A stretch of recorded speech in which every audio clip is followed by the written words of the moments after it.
Okay, today we're going to be going into part 2 of our TrueNAS OpenVPN setup.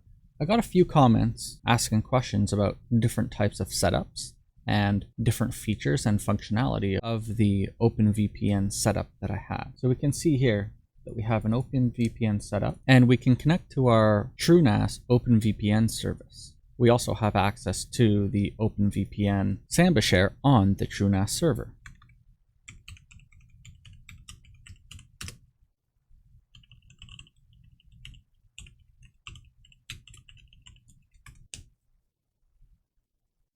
And we can use our files here. When we look at our IP address, we get the public IP address of the TrueNAS server. The TrueNAS server is inside an office that is behind a modem that is connected to a local area network on the 192 address space. So here we get our 99.xx.160 IP address. When we disconnect it, we get our WAN address for this machine. So let's take a look at that. So just by turning off the VPN and refreshing the page, we can see that our IP changes to a 72 address. So let's re-enable it and we can refresh again and we can see that our IP address changes to the 99 address, which means that we are using the internet connection from the TrueNAS as the source address, which means that to the internet, it looks like our traffic is coming from the TrueNAS's network and not from this machine's direct network. And we can also see that we have access to other machines on the network. So some of the questions were, how do we limit access to other machines on the network while also providing the internet access where the TrueNAS machine is the source of the internet? We received a question about how to provide no internet access from the TrueNAS and leave the internet access up to this machine and only provide network access to the SMBShares. And we're also going to take a look at how to disable a client certificate access to our TrueNAS server. So if the certificate gets compromised or stolen, or the machine gets compromised or stolen, we can block access of that certificate to our VPN. So let's go ahead and take a look at those things. Okay, so the first thing we'll do is log into our TrueNAS. And we can see here that our TrueNAS VPN is currently running. And the setup is as it was previously. So a couple things. I was asked why we chose TCP over UDP. For me, typically, we can normally go with UDP. This is the preferred method. UDP is usually faster protocol for VPN. And the TCP connections that run inside of the VPN tunnel will still work just fine. Running TCP on top of a TCP isn't usually suggested. However, I find that if you run into areas where there are restrictive firewalls or port blocking on your network where your TrueNAS system is, running it on TCP, you may have a better connection or better ability to connect, especially if you use common ports such as port 443. So setting this to TCP and port 443, almost a guarantee that your server will be accessible because there's not a lot of firewalls that are going to be blocking port 443. And UDP will typically be a little better performing, but I find that in restrictive firewall network areas, you might not have as good luck getting connected. So we can change this over to UDP. I don't have any restrictions on the firewall that this TrueNAS server is in. We can go ahead and we can save. So in our case, we can change it to UDP. That's fine. UDP typically on a VPN will perform a little bit better. There's not a bunch of overhead like TCP, where UDP is a stateless protocol and TCP is not. So there's a little more overhead with TCP, which may slow down your connection a little bit. So something to note that when you do change the protocol here, you will need to re-import your client config on the client side of OpenVPN. You can delete the old profile. You'll make a change or an edit to the profile config file, which is a line near the top that says proto. You just change that from TCP to UDP and you re-import that client config. That should work in order to get reconnected. If you continue using the same profile that was imported originally with the TCP protocol, that connection will not work and you will not be able to reconnect. So the next question that I had was regarding how to get OpenVPN connected, but still use the client's internet connection for the general internet while being able to connect to a TrueNAS SMBShare over the VPN and limiting the VPN connection to just that SMBShare. And that can be done with this line here. So basically this line tells our client to redirect our gateway, which is what's used for the general internet and all your connections and stuff like that, that we want to redirect the gateway to the OpenVPN server. And once it's at the OpenVPN server, we've set up our OpenVPN server and TrueNAS server to direct our traffic through our system tunables that we configured in the previous video with NATD. So if we remove this line and save, the internet traffic on the client side should go through the client's regular internet connection, and we can take a look at that. Okay, and we can see here, since we changed our OpenVPN server to UDP, our connection was disconnected and we are having trouble connecting. So what we can do is we can simply just delete this profile. We'll go over to our client config OpenVPN profile. We can edit it with Notepad++, and we just need to change this line right here from TCP to UDP. Save it, double click it to import it into OpenVPN, say yes, and connect. And there we go, we are connected. So the other change that we made was to take a look at what our IP is for the regular internet. And if you remember the web browsing, when we did what is my IP, it went to a 7.2 address for the client side internet. And when we were connected on the VPN, the internet routed through the VPN was on, I believe, a .99 network. So let's take a look at what my IP is now.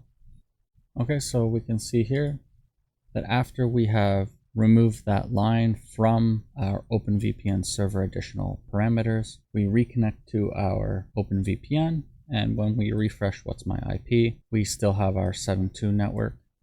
We should still be able to access our TrueNAS server.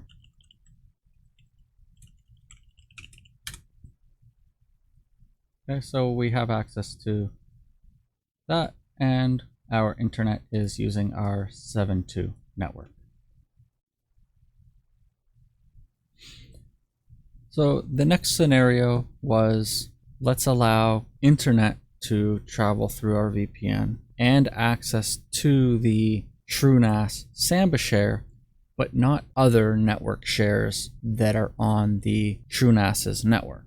So right now we have access to our TrueNAS server, which is this one here, but we don't have access to other network shares on the same network that the TrueNAS server is on, which is the way we want it. But we also don't have internet access through the TrueNAS network. So our IP is the client's IP address. So we want to be able to get a TrueNAS VPN for internet, still be able to access the TrueNAS SMBShare, but not the other shares that are on the same network as the TrueNAS server. So let's take a look at how we do that. So for this to work, what we'll do is we'll come to our additional parameters, and we will reintroduce our option to redirect the gateway. So push redirect gateway, DEF1, and bypass DHCP. We'll save that. We will disable our OpenVPN server. So this is back to the original configuration that it was previously. Now, in order to stop traffic from the client being able to reach other clients on the same network as the TrueNAS, we need to go to our shell and input some firewall rules. So we've already enabled the firewall in the system tunables sections, firewall enable, firewall type is open. And now what we'll do is there are a few commands that we need to run to introduce firewall rules that will block the clients from being able to access this network, but still be able to access the internet through TrueNAS and OpenVPN. So we just scroll down on the left, down to shell. So I'll put the commands for these firewall rules into the description so that you can copy and paste them. You may need to adjust the IP addresses as you see fit. So the first rule that we need to add is to allow our client to be able to connect to the TrueNAS IP address. So we can do that with ipfw add, and we'll make this rule number 997.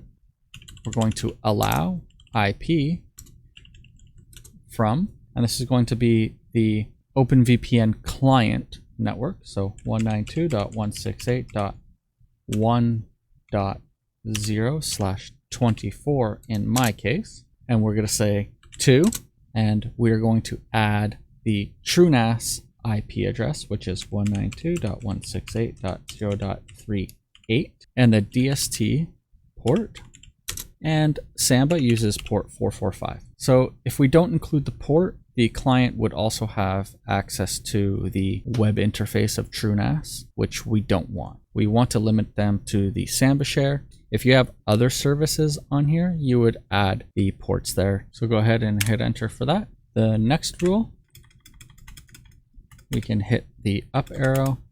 This is going to be a specific IP to the gateway. So this one we're going to allow, we'll change the rule number to 998, and we're going to allow the client network to connect to the gateway of the TrueNAS system, which is .1 in this case. And then we'll hit up again. We'll add a slash to the full subnet. This is going to be rule 999, and we are going to say deny. So ipfw add rule 999, deny the OpenVPN client network to the TrueNAS subnet is going to be denied. And then we can do ipfw list, and we can see our rules. So when traffic comes in, it traverses this list until it meets a rule that will allow it, and then it skips remaining rules. So in our case, we're going to hit 997, which is going to allow it to access the TrueNAS server on 445. That will be allowed. It will be allowed to go to the TrueNAS network gateway. And if it doesn't match those exact rules, it'll get to this, which denies the client from reaching anywhere on the TrueNAS network. And because if the IP is this destination, it will match this rule and it will be allowed. So let's test this out. Okay, so we can see here, if we refresh this, we are connected to the TrueNAS VPN, and our internet connection is using the TrueNAS network. We can go to our File Explorer and we can access the TrueNAS SMBShare, and we can also not access other machines on the network. So our IP firewall is working as expected. Now there is one caveat. If you noticed, let's switch over. So you'll notice here at the top that it says settings changed to the CLI are not written to the configuration database and will be reset on reboot. So if we restart our TrueNAS, these rules will disappear. So it's a pretty simple task to get around this and have these rules stay. And to do that, what we'll do is we will navigate to tasks, init/shutdown scripts. We will select add at the top right. Our description is going to be IP firewall rules, OpenVPN. We're going to select command. So we can have command or a script. If you want to put a script in there and leave it on the storage pool that you have, you can do that. Command just makes it easy to edit this and do this right here. So what we'll do is we can just type out the rules how we would in the command prompt. So ipfw add 997. That's going to be allow IP from 192.168.1.0/24 to, and then instead of hitting enter, we'll hit a semicolon, and that is basically a single command, a break, and then the next command. So we'll just copy that.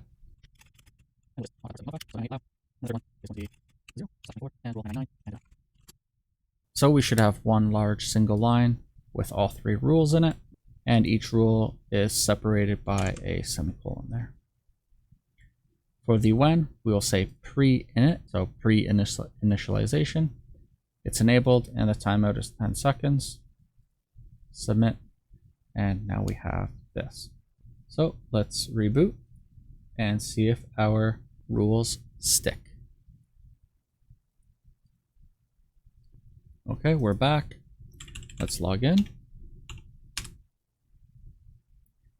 Go over to our shell, and we should just be able to type ipfw list, and we should see our rules there. Okay, so here's 997, 998, and 999 in the right order, and they look correct to me. So we should be able to go onto our Windows and reconnect to our VPN. Okay, so our IP is again the TrueNAS IP, and we have access to our share, and we should not have access to other shares on that network, which it looks like we don't. Perfect. So the last thing that we're going to look at is how to deny access to this user or to this certificate in OpenVPN on TrueNAS. So let's switch over to our TrueNAS and take a look at that. Okay, so in order to disable a certificate's access to OpenVPN, we can configure the OpenVPN server with some additional parameters to allow us to do that fairly easily. So let's go over to our OpenVPN server, and with our additional parameters, we're going to add two lines here. The first line we're going to configure is the client configuration directory. And then the next one is going to set the client configuration directory as an exclusive directory to contain common names of certificates that we will allow. So the option that we're going to add here is client-config-dir. And we're going to set the directory here to etc/certificates. Okay, so this directory is where TrueNAS by default stores its certificates when you create them from the system menu on the left. The next option we're going to say is ccd for client config directory -exclusive. Save, and then we will restart the OpenVPN servers.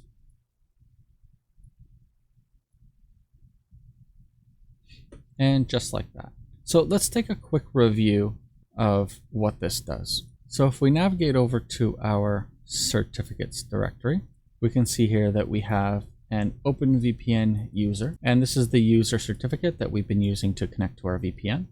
And we can see here CN, which stands for common name. It has techworks.getsit.net. If we want to allow access to this certificate, then we need to add a file with this common name into this directory that we just specified as the client config directory. So let's go take a look at our Windows operating system and OpenVPN connection now that we have actually just configured that option and restarted the OpenVPN server. Okay, now we're back onto the Windows system, and we can see here our IP address is the 7.2 network, which is the remote network. And if we try and connect with our VPN, we get an error that says authentication failed. And that's because we don't have a file with the name of this common name here. So in order to create that file with that common name, we can go over to our TrueNAS system. Let's switch over, and we can cd to the directories we specified. And we can see here that we have our user1 CRT and our user1 key. And we don't have a file in here that specifies the techworks.gets-it.net common name.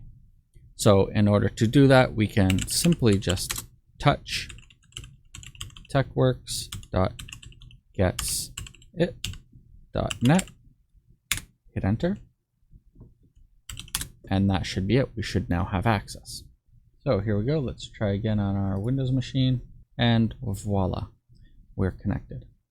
So in order to automate this just a little bit to gain access without adding extra steps, we can use the common name to match the name of the certificate and just adding the .crt file extension on it, so that when TrueNAS automatically puts that in that directory, it will automatically grant access to that certificate when it's creating. So let me show you an example of that. So we can see here, these are the files that we have in here. We have user1.crt, user1key, and techworks.gets-it.net. So if we want to grant access to a new user, we'll go over here, go to certificates, and we can add. And the new certificate is going to, let's just say, John Doe. The profile is going to be a client certificate, our OpenVPN root CA. And when we get to the common name, what we'll do is we'll simply copy the name of the certificate that we've labeled at the top and add .crt. And we'll put the same thing in the subject alternative names, and in the SAN, or the subject alternative names, we can add our other common names, that is our official common names if we want. I don't really need to use this, so it's not a big deal to me. This TrueNAS server is the certificate authority for the certificates that's being created, so this isn't that big of a deal. And then we can click on submit. So now we have a John Doe certificate here. And when we scroll down and we check our shell and we go to that directory,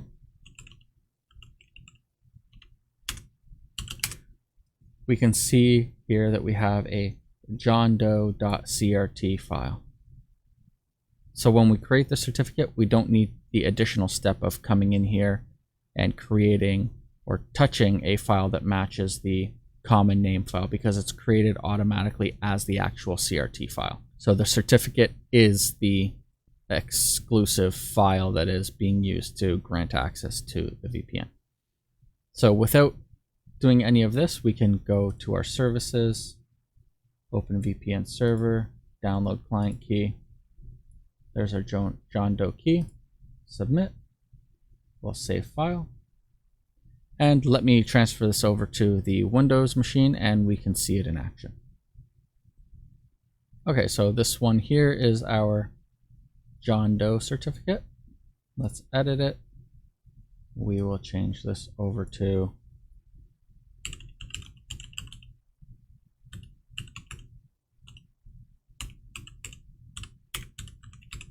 it will change our remote connection string, save it,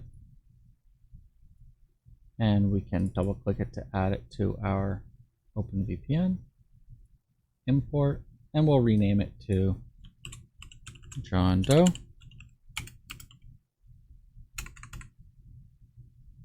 And connect. And there we have it. We're able to connect. So now if we want to disable access to this certificate, it is pretty easy.